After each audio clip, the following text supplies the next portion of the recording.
Pourquoi la question du quatrième mandat? Mais laissez-moi aller de mon argumentaire. On ira plus loin que 2000 même. Laissez-moi aller de mon argumentaire. Donc la certification n'avait pas pour but de se placer au-dessus du Conseil constitutionnel.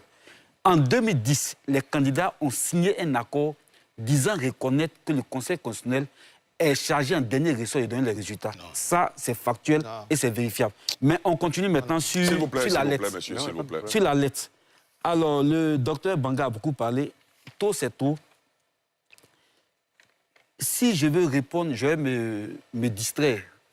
Je crois que c'est ça qui est la tactique. C'est d'aller de question à réponse, me distraire. Tôt, c'est un cri de cœur. Mais c'est aussi un cri de ralliement. Quand je parle de ralliement, je parle de quoi? Madame Mandjara Ouattara, c'est une pour Ouattara qui a eu confiance au RDR en son temps, qui a fait des prestations pour le compte des ponts du RDR ou de la présidence. Elle était endettée, elle a été vidée de sa maison. Cette dame-là, dans la quête de son dû, désespérée parce que toutes les portes lui étaient fermées, s'est fait immoler devant la présidence de la République. Elle est décédée.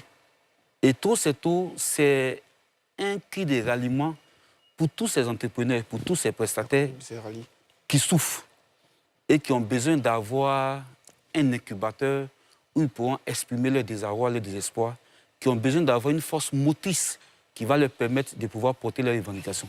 Tôt, c'est un cri de ralliement. Je vous donne un exemple qui est peut-être symptomatique, mais important. Il y a les chefs baoulés, les leaders baoulés qui se sont réunis, qui ont baptisé le chef de l'État Alanissa. Et en retour, il a promis que s'il était élu, il allait s'installer à Yamsoko. Ça n'a pas été fait. C'est des gens qui sont déçus. Donc, c'est le creuset de tous les déçus du régime Alassane Ouattara. Tôt, c'est les docteurs non recrutés. Tôt, c'est ces étudiants qui peinent à avoir leur bourse. Ces étudiants qui n'ont pas accès aux cités universitaires parce que les chambres, bien que construites et fonctionnelles, leur sont refusées. Tôt, c'est ces jeunes entrepreneurs qui sont importateurs de véhicules et qui se voient interdits de faire venir les véhicules depuis de 5 ans parce qu'on veut arranger des industries qui peinent à apporter une plus-value au quotidien des Ivoiriens. Tôt, c'est la ménagère qui a du mal à faire son marché parce que la vie est plus que chère. Tôt, c'est ces enseignants qui revendiquent une amélioration de leurs conditions de vie et qu'on chicote et qu'on met à la préfecture de police, qu'on incarcère pour certains et qu'on libère après comme moyen d'échange pour faire stopper les grèves que ces instituteurs déclenchent. Mais tôt, c'est encore plus loin. C'est encore plus loin. C'est les déflatés de la SOTRA, de la RTI. Tôt, c'est les jeunes dont les concours ont été annulés parce que ces concours ont été organisés en 2010.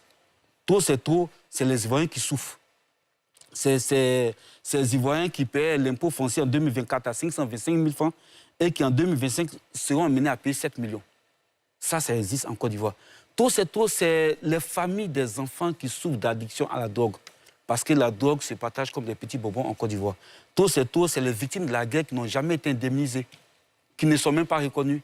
C'est les victimes d'Amadou Rémi, c'est ces victimes de Diokwe, c'est ces victimes d'un peu partout. Tôt, c'est les victimes de la rébellion.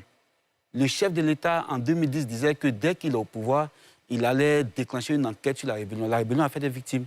Il y a eu des gens qui ont été enfermés dans des conteneurs, il y a eu des meurtres sauvages, il y a eu des assassinats. Tôt, c'est tout cela. Tôt, c'est les parents des enfants qui vont à l'immigration par la mer. Certains sont détenus en Libye, en Algérie, ces Ivoiriens qui souffrent. Tôt, c'est les victimes de la crise du troisième mandat, qui jusqu'à présent n'ont pas été identifiées clairement, n'ont pas été dédommagées. Tôt, je peux dire beaucoup de choses, mais c'est les déguerpis de Jesco, de Koumassi, de Bouribana, d'Adjamé Village, c'est tous ces Ivoiriens qui ont souffert sous la présidence de M. Alassane Ouattara. Et à ces Ivoiriens-là, le président Laurent Gbagbo dit, ne perdez pas espoir, je suis là, je vais porter avec vous le combat pour qu'on puisse avancer ensemble. C'est ça qui est tôt, c'est tout. Très bien, on va marquer une pause.